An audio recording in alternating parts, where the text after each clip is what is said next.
What is up? Today we're going to have a discussion about Orientalism, specifically what it means, and its use in the 1984 film Indiana Jones and the Temple of Doom.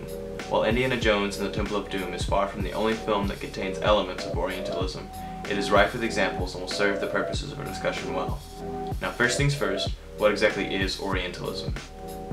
Orientalism is a conglomeration of North African, Middle Eastern, and Eastern and Southern Asian stereotypes that make up a false perspective held by Western countries about the culture and everyday life of these regions.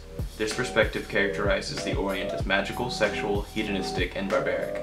Other important elements are the assertions that the Orient is antiquated and inferior to the West. Edward Said stating in an interview that there is a kind of image of the timeless Orient, as if the Orient, unlike the West, doesn't develop. It stays the same. And Naomi Rosenblatt discussing binary logic that does not set the East and West on equal footing, but instead pins the two against one another in order to highlight the colonial superiority of the Occident over the Orient.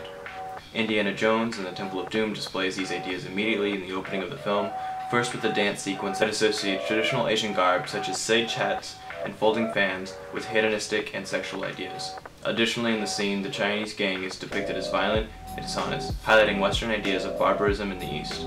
Later on in the film, ideas about magic are introduced as Indiana interacts with Indian villagers and a dangerous cult that worships uses magical objects, while ideas about hedonism are explored in the opulent palace of the Maharaja, and ideas about barbarism are explored in the outrageous meals served to the guests of the palace and in the violence and cruelty of the cult.